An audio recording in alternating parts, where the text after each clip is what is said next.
Je vais vous demander quelque chose de difficile.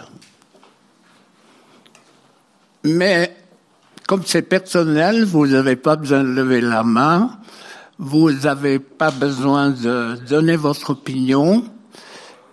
Vous êtes face à vous-même.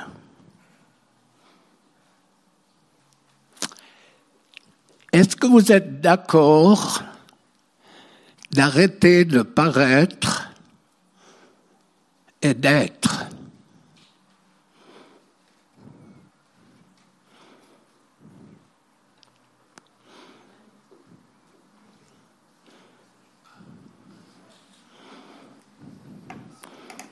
Bonjour frère, bonjour sœur, comment ça? Ah, ça va bien. Tu parles. Oui, bien sûr qu'il y a des fois où ça va bien et des fois où ça va moins bien.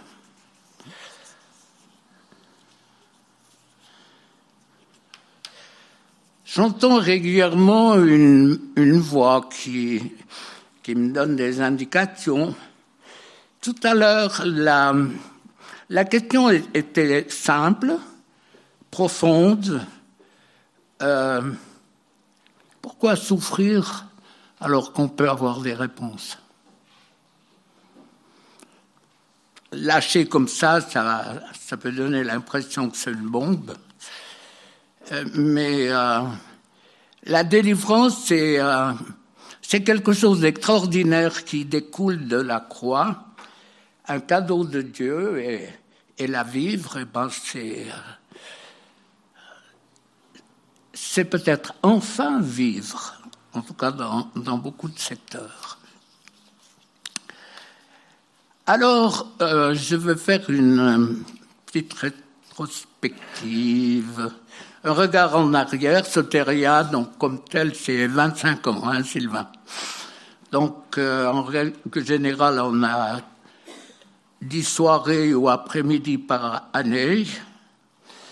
Donc, vous comptez avec moi combien ça fait. Et comment faire et que faire pour ne pas être répétitif? Je ne vous fais pas lever la main, j'aime pas ça. Mais il y en a combien qui sont là pour la première fois? Parce qu'on leur a parlé, parce qu'on leur a dit que Dieu avait changé leur vie. Et puis moi, j'essaye toujours de surfer entre ceux qui ont déjà vécu des délivrances, qui comprennent, qui ont saisi l'œuvre destructrice que l'ennemi a opérée dans leur vie, dans leur famille, et puis Dieu, dans sa grâce, il agit de telle manière que je suis toujours étonné de voir ce que Dieu est capable de faire. Alors c'est vrai que je suis répétitif par rapport au rejet, au contrôle, au perfectionnisme, mesdames, ça arrive, hein, à paraître, les peurs, les angoisses, la déprime. Est-ce que vous voyez le Dieu créateur dans tant de choses que je relève maintenant? Toujours pour moi extrêmement tragique de réaliser comment le peuple de Dieu est pas enseigné par rapport au monde des ténèbres. Bon, vous me direz, le fumeur, il lit bien le tabac-tu, mais continue à fumer. Alors, c'est vrai, c'est un choix, mais est-ce que Dieu veut ça pour vous? Qu'est-ce qu'il veut? Est-ce qu'il n'y a pas beaucoup plus? Est-ce que Dieu n'est pas en train de préparer une église puissante pour des temps extrêmement difficiles qui viennent? Il faut être complètement aveugle pour ne pas réaliser qu'on est en plein dans l'Apocalypse maintenant. Les choses vont vite et il y a un déferlement de méchanceté, d'horreur. Et vous voyez comme moi ce qui se passe dans le monde au niveau de la nature qui se révolte. Et je pense que, bien sûr, on essaye de faire le plus possible pour corriger cette nature. Quand on sait qu'un jour en Chine, pollue autant le monde que la Suisse en une année. Puis après, on nous casse les pieds en disant le PD vache mon œil. Qui c'est qui l'a senti? Tu as senti le pédant d'une vache? Moi. Bon, fermons la parenthèse. Alors, l'ignorance, elle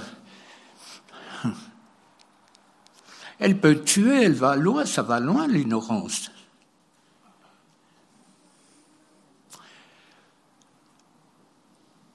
Moi, je vais mettre en lumière un certain nombre de choses pourquoi le peuple de Dieu souffre.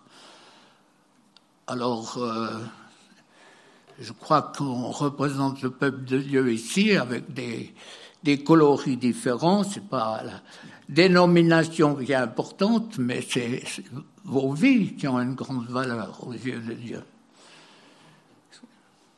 Quand on connaît un peu le cœur de Dieu, on réalise que Dieu souffre aussi, comme un père, quand il voit ses enfants pareillement souffrir. L'angoisse, la peur. Il y a des choses qui tourmentent. Alors que, comme je l'ai dit tout à l'heure, une partie importante de la croix, c'est la délivrance. Dieu sait très bien ce qui s'est passé. Satan a séduit la femme. Et la désobéissance de cette femme et de ce couple, c'est ce qu'on vit aujourd'hui. Donc, c'est pour ça que l'obéissance, c'est une perle extraordinaire. C'est quoi tes souffrances? C'est les mettre devant Dieu dans ton cœur. Il n'y a pas besoin de les étaler. Dieu le sait, Dieu sait très bien pourquoi. On va faire un survol, essayer de voir la vie de 4 femmes qui sont dans la généalogie de Jésus. C'est intéressant. Il y a Tamar dans Genèse 38. C'est une Cananéenne, c'est une femme étrangère. Elle est hors de l'alliance. Elle est séduite par son beau-père, ou pas séduite, il l'a prise pour une prostituée, il couche avec. Pourquoi elle la prend pour une prostituée? Parce qu'elle avait couvert sa tête, alors qu'on dit qu'il y a tas de choses par rapport à l'habillement. C'est pas l'habillement qui intéresse Dieu, c'est nos cœurs, c'est notre obéissance. La deuxième, c'est Rahab, c'est une prostituée, une menteuse, mais qui sauve sa famille. Alors, on va faire un petit bilan là tout à l'heure. La troisième, c'est Ruth, elle est moabite, c'est une femme étrangère aussi, elle est hors de l'alliance. Et puis la quatrième, c'est Bathsheba, c'est la femme que David a convoitée, il l'a fait venir, il est roi, il fait ce qu'il veut, couche avec. C'est intéressant de voir que dans la Bible, l'écrivain ne dit pas la femme de David, c'est la femme d'Urie. Et c'est intéressant pour Dieu, c'est la femme d'Urie, c'est pas la femme de David. Alors, la Bible ne cachera jamais la vérité. Est-ce que vous arrivez à vous ranger? Je vais vous la rendre un peu plus facile. Tamar, c'est donc une femme étrangère. Combien de femmes parmi nous ou qui écouteront ont été reçues lors de leur mariage comme une femme étrangère? Une femme qui correspondait pas à ce qu'on pensait pour notre fils. On peut mettre beaucoup de choses, Essayez dans votre tête de vous mettre derrière ce que je dis parce que je vais le prier. Je sais qu'il y a beaucoup de femmes qui n'ont pas été acceptées, rejetées. Ou dans un autre secteur, cette femme qui témoignait en disant Quand j'ai dit à ma mère que c'est des catholiques, ça aurait pu être des protestants, quand j'ai dit à ma mère que j'allais me faire baptiser du baptême d'eau par immersion, qu'est-ce qu'elle lui a dit? Je préférerais que tu me dises que je me prostitue plutôt que de se baptiser.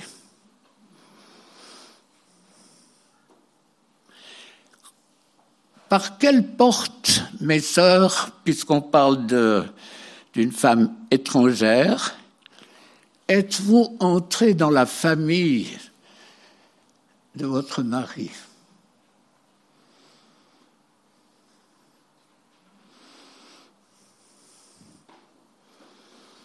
Et puis les hommes, ça fait souffrir aussi quand on voit sa femme qui souffre. Rejetée. Faites fonctionner dans votre tête. Des paroles blessantes, méchantes. Je parle d'une manière spécifique de la femme qui entre dans une famille. Je ne parle pas des femmes où il y a eu un divorce parce qu'elles avaient mille et une raisons de divorcer, en leur faveur ou pas. C'est pas dans ce secteur que je vais. C'est dans l'accueil que vous avez eu. Réfléchissez bien. Je vais prier tout à l'heure ces choses. Rahab, elle est prostituée pratiquante. Hein? Et puis elle va mentir en disant non, j'ai pas vu les espions, ils sont là. Alors qu'ils sont sur le toit. Hein? Elle ment, mais elle met sa vie en danger. Si elle avait été prise, c'était la mort. Mais en étant menteuse, elle sauve sa famille. Ça me fait dire une chose importante, c'est que Dieu ne s'intéresse pas de vos erreurs, de votre vécu. Parce qu'il sait très bien pourquoi. Pourquoi la colère est venue sur une femme parce qu'elle a été violée enfant? Dieu le sait. Dieu ne s'intéresse pas, bien sûr, il s'intéresse pour guérir et délivrer, mais il s'intéresse à la personne que tu es, il s'intéresse à ce qu'il pourra faire si tu lui obéis. Et si tu te sors de ce carcan que tu traînes, la liste dans ma tête, elle est très longue.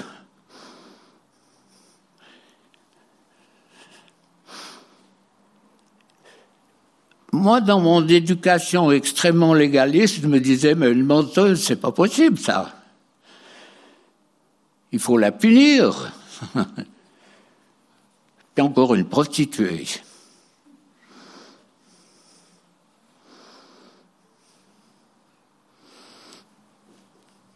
Ça tourne un peu. Espérons que ça tourne. Hein. Ruth, de nouveau, c'est une femme étrangère. Une femme qui ne correspond pas à l'éthique de la famille.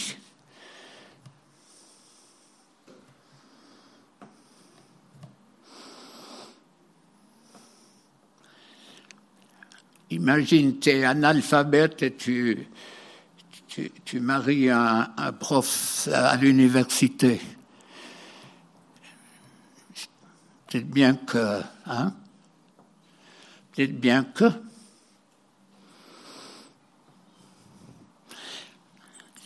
C'est ce qu'un couple qui se battait à coups. C'est épique, il y a des trucs qu'on a vécu chez nous, c'est assez. Ils s'engueulaient à coups de versets bibliques.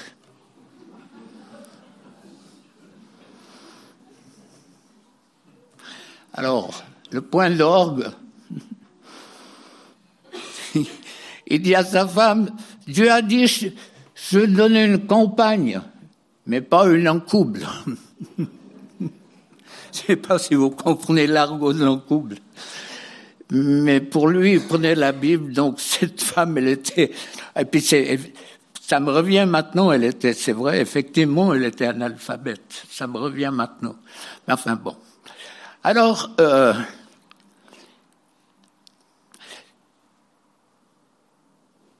être soi-même et arrêter de paraître, c'est reconnaître les erreurs, c'est de reconnaître qu'on a fait des mauvais choix, c'est reconnaître beaucoup de choses. Quand un cœur est ouvert comme ça, Dieu peut agir, parce qu'on est disposé, on est préparé. Mais c'est pas toujours facile, hein. Cet homme qui me disait, gamin, je me disais, mon père, pasteur, c'est un menteur. Ah bon? Toujours intéressant d'apprendre, hein, à n'importe quel âge. Il me disait, entre ce qu'il dit derrière le micro et la manière dont il vit à la maison, c'est un menteur. On n'est pas arrivé dans la voiture qui reprend le problème où on l'avait lâché pour arriver. Et puis c'est le grand sourire, à la bouche à 10h10. Bonjour frère et tout. Et puis on insiste aussi sur l'offrande et tout. Pas tous. Alors, les femmes étrangères. Moi, c'est quelque chose que Dieu a mis sur mon cœur de prier avant d'avoir fini mon message pour des choses qui sont sur le cœur de Dieu et que Dieu veut changer. Bathsheba, c'est la femme objet, à la limite. Elle se baigne. Alors, je ne sais pas s'il y avait des bikinis, j'imagine pas. Je ne sais pas s'il y avait. Peut-être pas trop d'étoffe, mais ça tourne dans ma tête des fois. Je ne sais pas si vous êtes pareil. Et puis, je pense qu'il avait un bon opticien, mais en tout cas, il a vu qu'elle était belle. Alors, est-ce qu'elle était pas très loin? On peut avoir toutes les pistes qu'on veut, mais la Bible nous dit qu'il a vu cette femme, l'a trouvée belle, il l'a fait venir, il est roi, il a le droit de mort et de vie sur n'importe qui. Donc le problème de David, c'est que au lieu d'être à la guerre, il était à la farniente. Alors que toutes ses armées étaient à la guerre, lui, il était là. Et je pense qu'il y a aussi une piste sur laquelle il faut qu'on travaille dans nos vies par rapport à tout ce qui se passe dans le monde. Il y a des moments où, les amis, est-ce que vous regardez? Est-ce que c'est pas le moment de peser? Je sais pas si vous avez vu une émission, je crois que c'est hier soir, ou avant-hier soir, j'ai juste vu un tout petit moment, il y a un enfant jusqu'à 7-8 heures, il regarde son téléphone. Ça donne quoi dans la vie? Hein? Il y a une famille, petite parenthèse intéressante, une famille de paysans qui ont un alpage dans le sud de Rougemont, au pays d'en haut, et puis ils ont 4 enfants, et puis la maman, celle qui fait l'école, parce que ils y sont depuis la fin mai jusqu'au début d'octobre. Et puis j'ai posé la question si elle était enseignante. On m'a dit non, mais elle a fait des cours, elle est accréditée, elle peut le faire. Ils n'ont pas de téléphone non plus.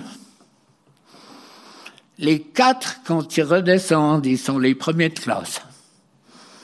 Alors, c'est peut-être tous THP, c'est possible, ou je ne sais pas, mais moi je me dis, mais l'air pur de nos montagnes, c'est bien, hein?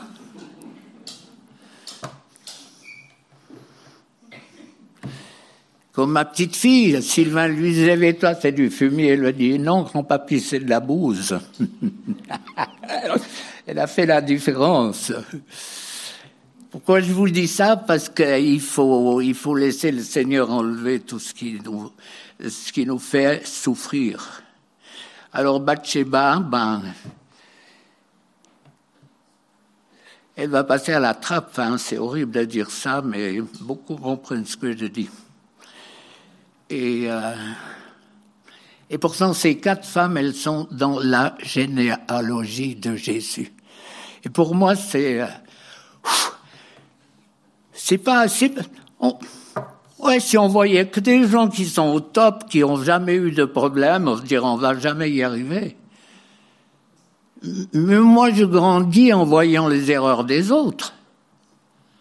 C'est pas que je me réjouis de leurs erreurs, mais de voir qu'on peut trébucher m'incite à faire attention. Alors, mes sœurs, dans quelle catégorie êtes-vous ?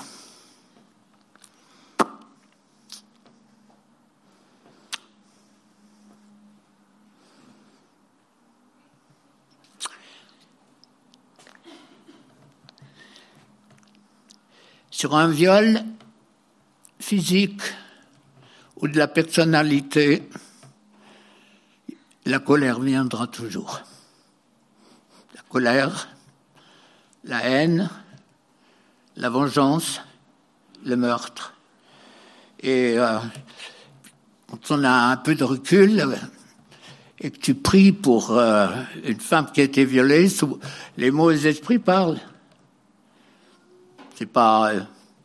C'est une voie normale. Je la tuerai, je me vengerai. Alors, ils se mettent à la lumière, c'est très facile de les chasser après.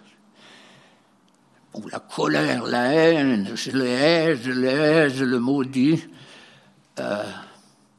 Donc, si dans ton cheminement, tu fais des tas d'erreurs parce que tu as été violé et que tu essayes de corriger ce que l'ennemi a tordu, on est au niveau humain par rapport à des problèmes d'ordre spirituel. Et qu'est-ce qu'on peut faire avec une approche humaine sur ce qui est spirituel ? À problème humain, réponse humaine. À problème spirituel, réponse spirituelle. C'est pas compliqué. Donc Dieu sait très bien pourquoi tu te mets en colère. Dieu sait très bien pourquoi tu critiques. Dieu sait très bien pourquoi tu entres dans le perfectionnisme pour impressionner les autres. Parce que l'esprit de rejet, il va toujours faire venir un esprit de contrôle. Parce que si tu es rejeté, que tu arrives à contrôler l'autre, eh ben, t'es dans une position de force. Donc, un troisième va venir qui s'appelle le perfectionnisme. Et au travers du perfectionnisme, tu vas impressionner ceux qui t'entourent. Mais ça ne fait que de creuser le trou qui est dans ton cœur et dans ton corps, et c'est chaque fois plus profond. Donc, on y met toute notre énergie, pour finir on craque psychiquement. Je fais pas la relation de cause à effet pour tout, mais je vous donne les principes selon lesquels l'ennemi agit. À partir d'injustice, à partir d'un film d'horreur, d'un film de violence. Il n'y a pas besoin de beaucoup. L'ennemi n'est pas un gentleman. L'ennemi utilisera. Et tant que tu ne réalises pas que tu es colocataire avec des mauvais esprits, oublie. On en a tous. Est-ce que c'est grave? Non. Mais il faut les chasser, pas les garder. Et c'est un processus. Alors moi, je bataille chez les Bigler. On parle pas de mauvais esprits. On parle de sécheresse, on parle de chaleur, on parle de tirer la langue, on regarde ce qui se passe à l'étranger, puis on dit merci Seigneur. Alors c'est peut-être un peu égoïste, mais moi j'aimerais vous canaliser pour que vous arriviez à comprendre le pourquoi et le comment de vos réactions, de ce qui se passe, de vos souffrances. Et plus on pénètre dans ce triumvirat, plus l'ennemi met de racines et plus on s'enfonce. Et plus on essaye de se débattre, et plus on pompe sur notre psychique, notre physique, et puis t'en as beaucoup qui craquent.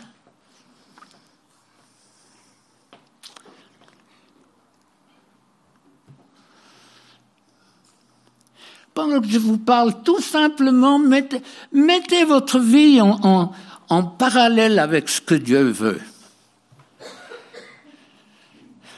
Bien sûr qu'il a dit, vous aurez des luttes, vous aurez des combats. Avoir des luttes et des combats, c'est un excellent signe. On n'aime pas, mais ça veut dire qu'on dérange l'ennemi. Si tu n'as pas de problème, tu as un problème. C'est au niveau spirituel. Tu n'as pas de problème, c'est que tu ne déranges pas l'ennemi. Il l'attaquera différemment, il essaiera de pénétrer par toutes sortes de choses, des peurs, des angoisses, des cauchemars. Où est Dieu dans tout ça? Non. On a un Dieu d'amour. Et on prêche beaucoup l'amour, on prêche beaucoup sa présence. Mais l'amour sans la justice, c'est pas l'amour. C'est une tenaille qui a qu'une manche, quoi. Qu'une mâchoire plutôt. La justice est parallèle à l'amour. Donc la justice de Dieu, elle exige des choses quelquefois. Et ça, on n'aime pas tellement, on est quand même dans une génération où on aime que les choses, elles se passent très vite. Allez, on prie pour toutes ces femmes qui sont les hommes directement ou indirectement. Vous savez, c'est une nébuleuse. Si vous avez écouté les enseignements de la femme de Sylvain sur la pieuvre, quand vous voyez une pieuvre travailler, vous comprenez comment l'ennemi est capable de nous faire souffrir. Alors, petite parenthèse quand même, parce qu'on n'y va pas comme ça. J'ai dit, on est de la maternelle aux différentes facultés, dans la compréhension des choses. Un mauvais esprit, c'est une personne sans corps, donc sans matière. Donc, il y a de la place pour les milliers. Le Gadarénien, il en avait 5-6 000 légions. C'est ce qu'on dit, 5 000, 6 000. Alors, moi, je ne les compte pas, hein, mais il y a de la place en nous, puisqu'ils n'ont pas de corps.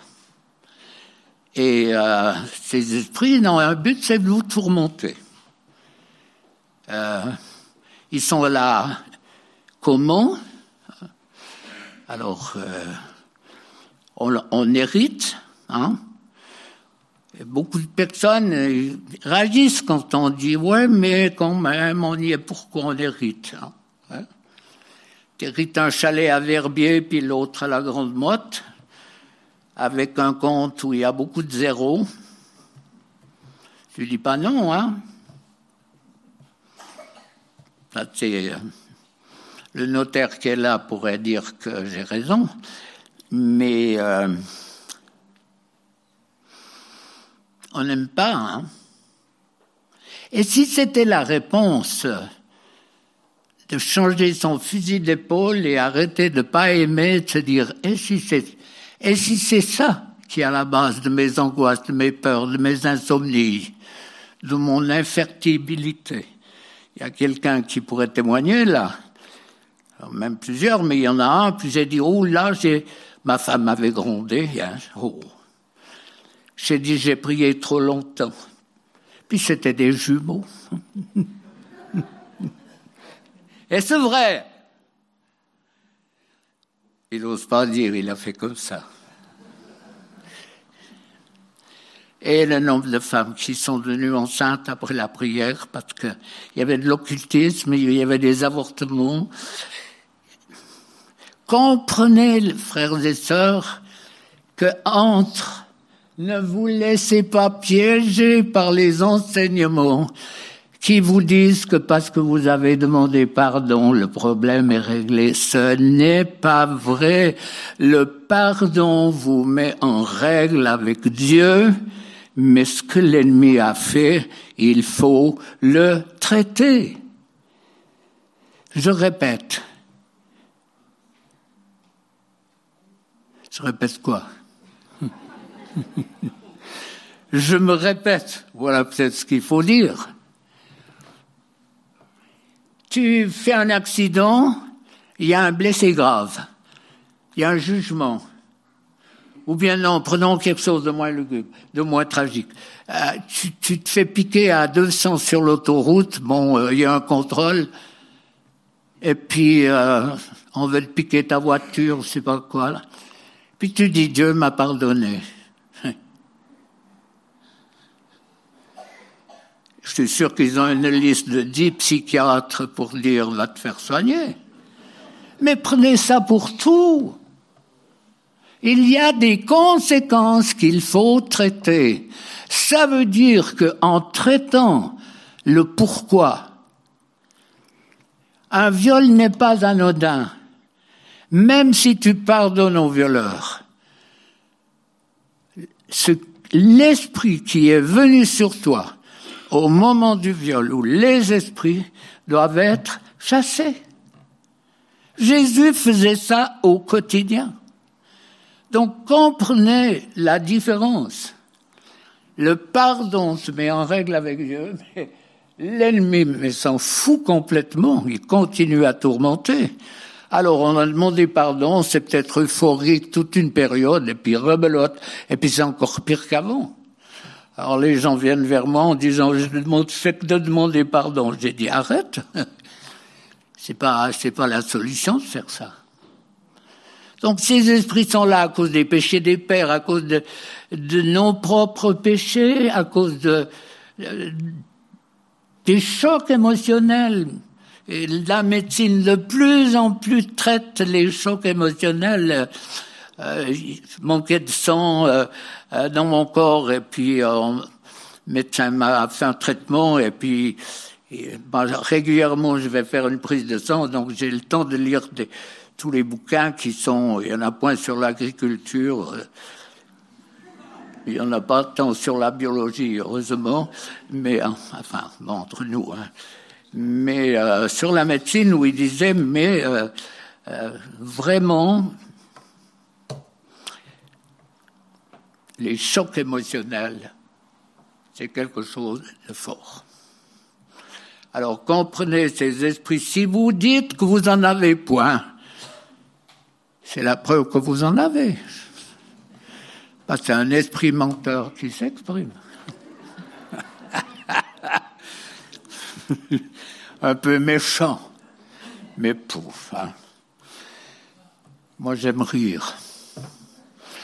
Tellement de chrétiens qui ont constipé, opéré du sourire. Ça fait pas envie, non. Mais bien rire avec mon Seigneur. Pleurer, trembler. Quand est-ce que pour la dernière fois vous avez eu un vis-à-vis avec l'ange de l'Éternel qui vous terrifie?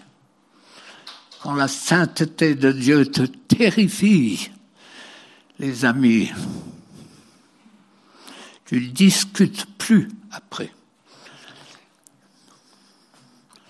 Alors, je ne peux pas m'allonger sur ce que sont les mauvais esprits. Moi, je vais simplement les chasser et puis participer. Ça veut dire quoi? Ils crochent. Pourquoi ils ne veulent pas partir? Parce que quand ils sont dehors, ils cherchent, ils sont pas bien. Ils sont bien à l'intérieur d'un humain, quelquefois dans les animaux. Moi, j'avais été prier pour une sorcière médium, elle avait un chat et il était complètement démonisé. Alors, mais réalisez bien que en dehors de la médecine, on a besoin de la médecine, on a besoin de psy, on a besoin de personnes qui s'occupent, mais la part de la délivrance, il faut la faire aussi. Alors, moi, je vais m'adresser à ces esprits, et le fait de souffler, on dit, pourquoi il faut souffler? Moi, je dis, pourquoi on fait lever la main? Acceptez Jésus, levez la main. J'ai jamais vu Jésus faire ça. Acceptez-moi, levez la main.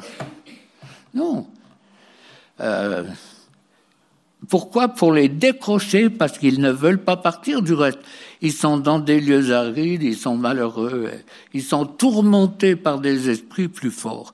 Juste encore une chose, le but d'un mauvais esprit, c'est de tuer les personnes le plus rapidement possible ou de les faire souffrir sur la durée. Donc, je prie pour ces choses, et puis après, on partagera encore quelques... Alors, je prie, ma foi, prenez... Moi, la délivrance en 75, ça a complètement changé ma vie, ma famille, tout.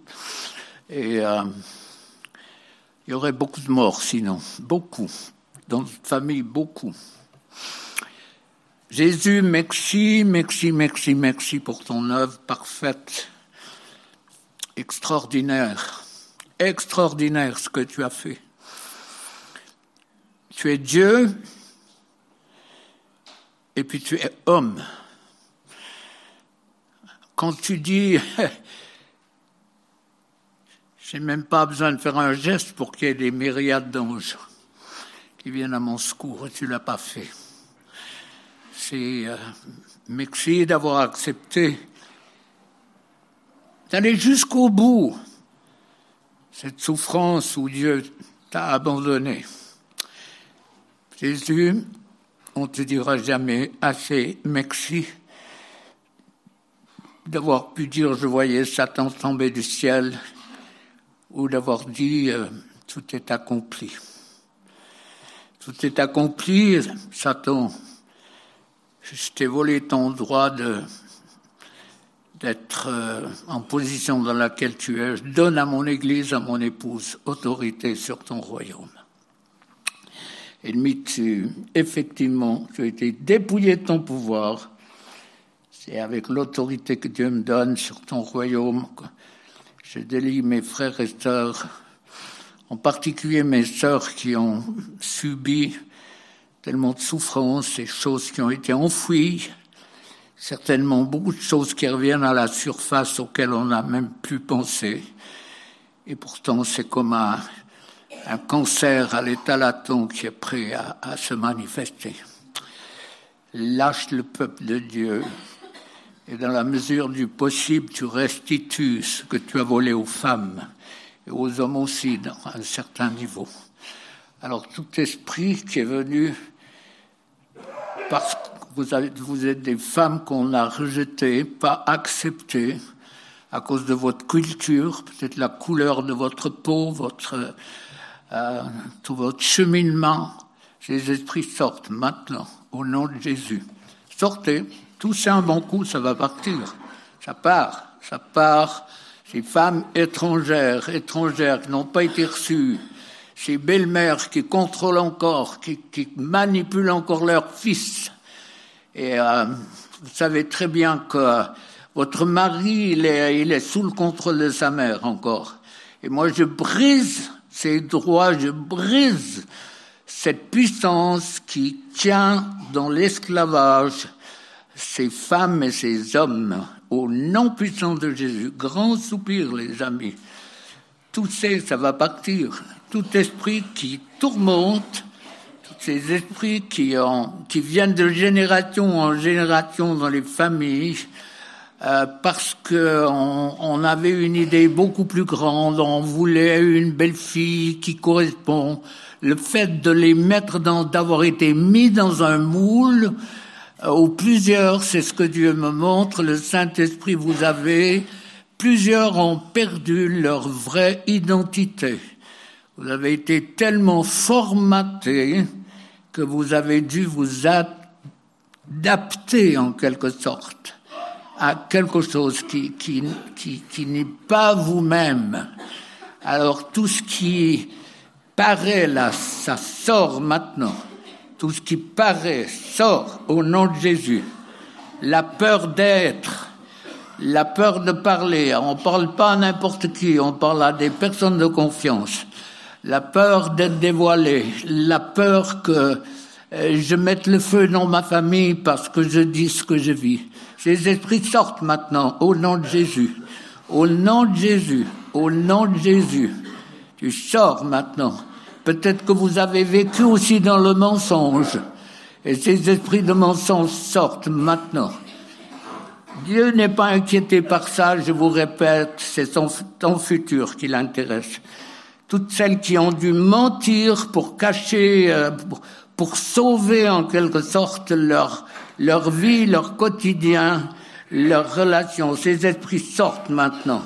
La culpabilité qui va avec le mensonge.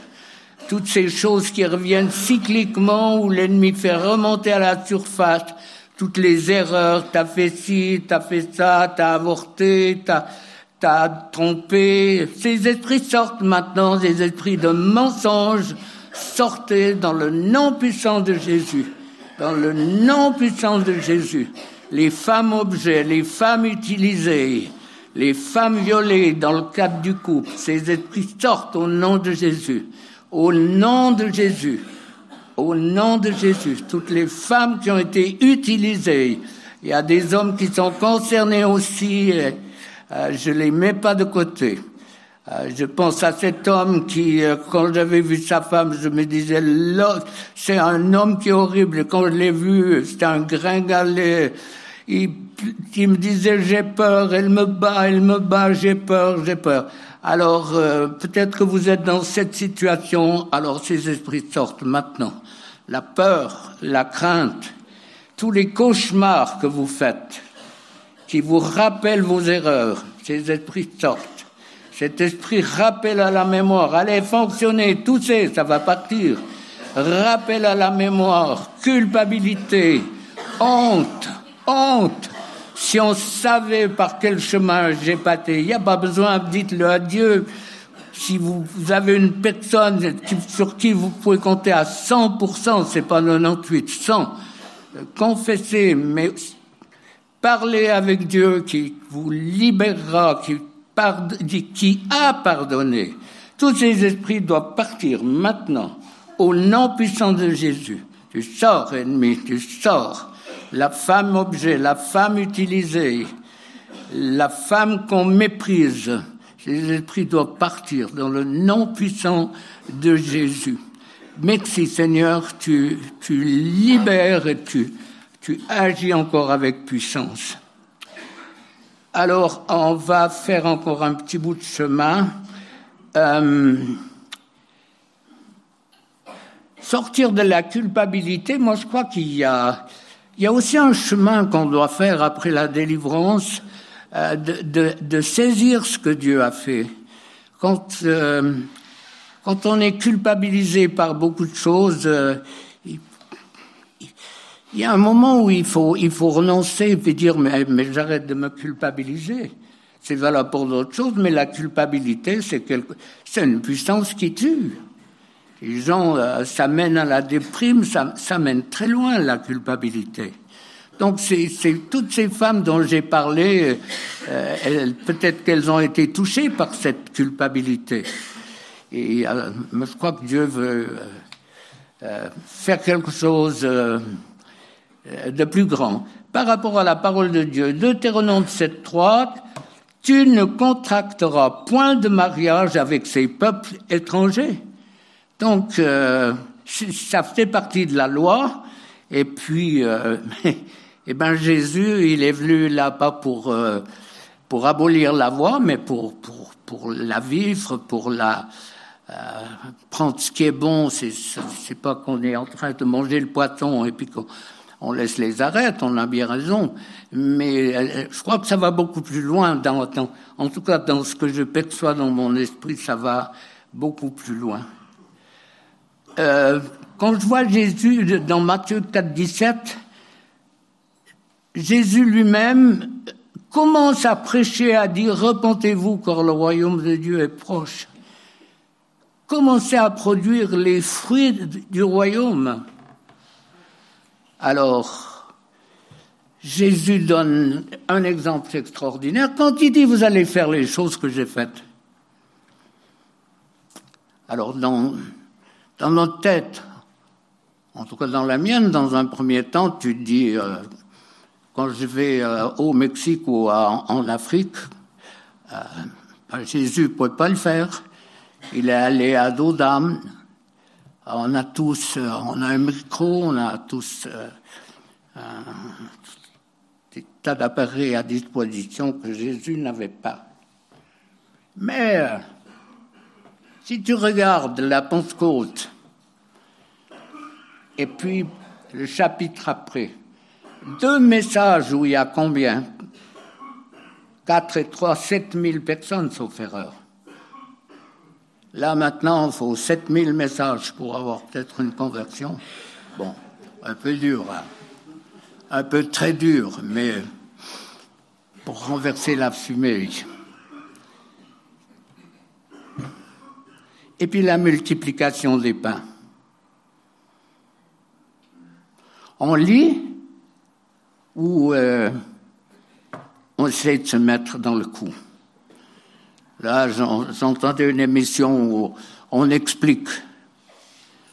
Moi, j'ai toujours appris comme paysan que quand on sait, on fait, quand on ne sait pas, on explique. Donc, je pense que c'est valable pour beaucoup. Mais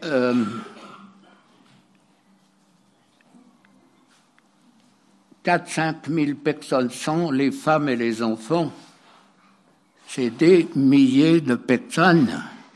Il faut que quelque chose dans notre tête se déconnecte du plancher des vaches, passez-moi l'expression. Il y a quelque chose qui doit nous propulser dans une compréhension qui est beaucoup plus grande. Quand Jésus, après son baptême d'eau,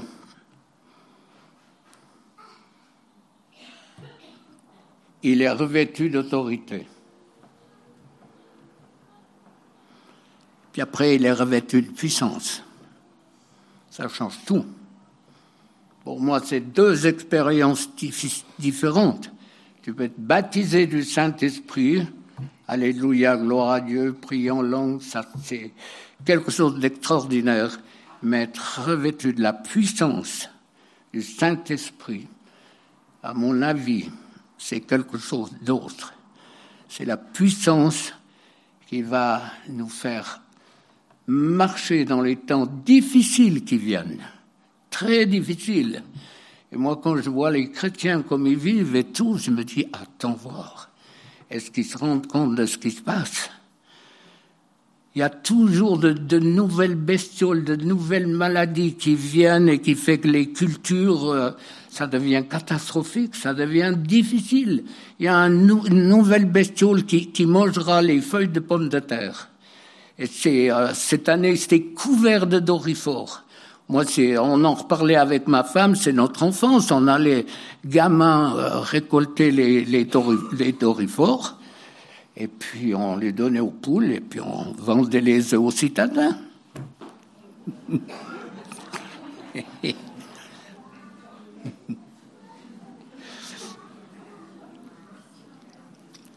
Alors, bien sûr, on peut dire beaucoup de choses encore. Le but n'est pas de rallonger.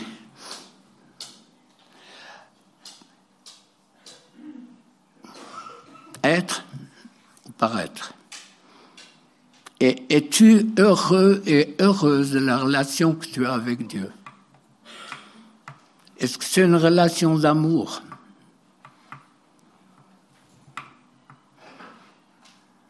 Dieu t'a créé pourquoi? Parce qu'il veut une relation d'amour. Il nous a créés pour qu'on l'aime et pour que lui puisse nous aimer en retour. Tu choisis un peuple. Est-ce qu'il vaut quelque chose de plus que les autres? Pas 4 sous.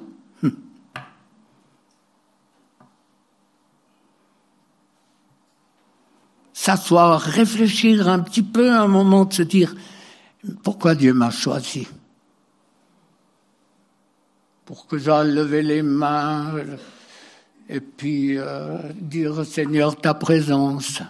Quand la présence de Dieu est là, je vous assure que ça bidouille à l'intérieur. Si la présence de Dieu n'amène pas quelque chose dans les vies, il y a un problème.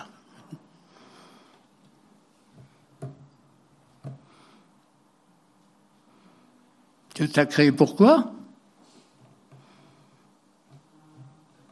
Pour que tu aies le dimanche, c'est tout, et puis ça s'arrête là, puis alléluia, bonjour frère, bonjour sœur. J'ai donné l'offrande et tout, c'est bon, je suis bon. Non. Il y a une relation d'amour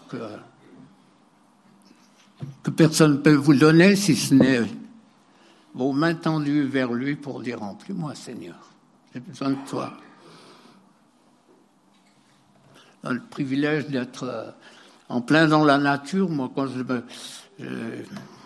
descends à la buanderie pour mettre des habits pour aller à la ferme, je vois la lune, les étoiles, je dis mais Seigneur, quelle merveille, quelle merveille. Je vois toutes les fleurs autour de la maison, Seigneur, les coloris, tu es grand, tu es grand. Je loue déjà Dieu en me levant pour tout ce que je vois. Et je vous assure que c'est le médicament, c'est le médicament par excellence. Louez Dieu. Louez Dieu pour qui louez Dieu pour qui je suis, Seigneur. C'est quand même impressionnant ce que tu fais. Alors, moi je prie encore un petit coup, comme disent les Français. Il me semble que Dieu insiste pour que nous ayons cette relation d'amour.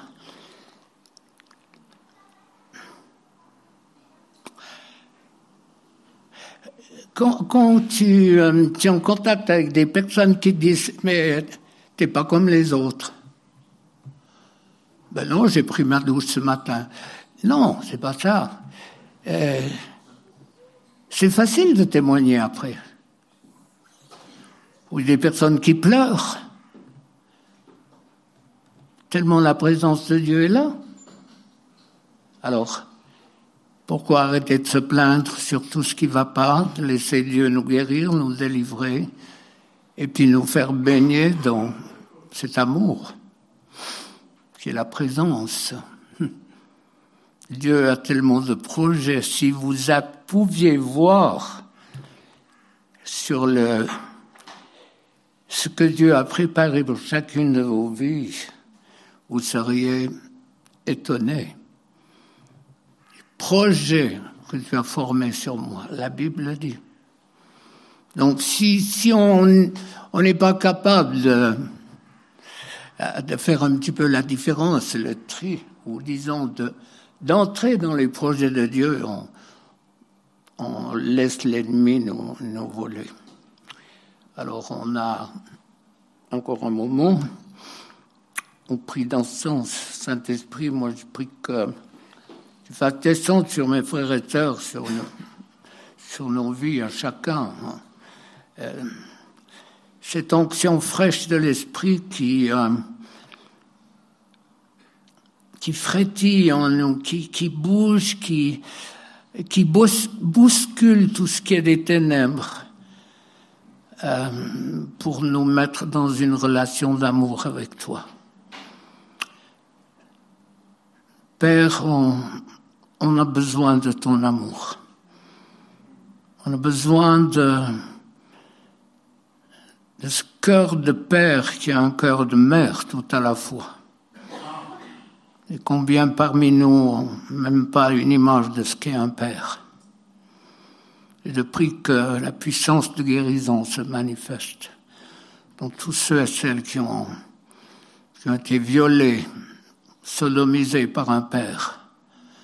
Je prie pour tous ceux qui ont été émasculés spirituellement ou psychiquement ou spirituellement par la méchanceté, par l'arrogance, par la violence verbale, par ces regards qui fusillent, Et alors que je parle, certains voient ces regards pleins de feu, de haine, de méchanceté, comme si on était coupable d'exister. Père Saint, révèle-toi comme le Père qui nous aime et qui a pardonné toutes nos erreurs, pour autant qu'on l'ait fait, bien sûr, mais qui n'a qu'un désir, c'est de nous voir dans la moisson. Seigneur, je prie que tout ce qui empêche mes frères et sœurs parte maintenant. Alors, tout esprit d'insécurité, de manque de confiance en toi, tout ce qui t'a blessé dans l'enfance, ces esprits sortent. Cette mauvaise image que tu as de toi, qui a été formée au travers de l'injustice, ces esprits sortent. Cet esprit qui dit « mais Dieu ne peut pas t'aimer à cause de tout ce que tu as fait », mensonge. Dieu a effacé. Dieu a cette grande éponge qui efface nos péchés lorsque nous demandons sincèrement pardon. Alors tout ce qui vous tourmente au niveau des rappels à la mémoire, quand l'ennemi te répète « t'as fait ci, t'as fait ça, t'as fait ça », oui, mais Dieu m'a pardonné, ayez ce réflexe. Dieu m'a lavé, Dieu m'a justifié. Alors, encore quelques minutes, allez, toussez, faites quelque chose. Tout esprit qui vous tourmente, qui vous empêche d'entrer dans le projet de Dieu, sortez maintenant, sortez. Mauvaise image de toi, rejet, tout ce qui développe ces angoisses, la peur du lendemain, la panique, la peur de ne pas m'en sortir, la peur de m'enlever la vie, parce qu'il y a des esprits de mort qui sont là et qui me parlent. Et je sais que je ne le ferai pas, mais j'ai peur quand même de le faire. On me dit souvent ça. Ces esprits de mort, vous sortez au nom de Jésus. Mort de la personnalité. Mort de tout ce que Dieu a créé dans ta vie, que l'ennemi essaye de détruire. Les angoisses, les peurs, tout ce qui vient la nuit, les cauchemars. Cet esprit qui dit jamais tu t'en sortiras, c'est un menteur, c'est pas vous le menteur, c'est l'esprit qui est un menteur. Encore 3 minutes, au nom puissant de Jésus, tout ce qui vous tourmente, les esprits de maladie, partout vous avez des douleurs, sur le cœur, partout les mains qui grattent, les mains qui, les doigts qui se raidissent, les mains qui sont moites, les mains qui chatouillent et tous ces esprits sortent, les douleurs sur la tête. Partout où vous avez des douleurs, c'est des esprits qui se manifestent, ils doivent sortir maintenant. Tous ces esprits qui vous tourmentent, vous sortez au nom puissant de Jésus. Au nom puissant de Jésus. Tout ce qui vous tourmente, tourment de l'âme, tourment de l'esprit. Peur, angoisse, tellement fort. Ces peurs et ces angoisses qui viennent à cause de tout ce qui se passe. Ces esprits doivent sortir maintenant. Au nom puissant de Jésus. Merci.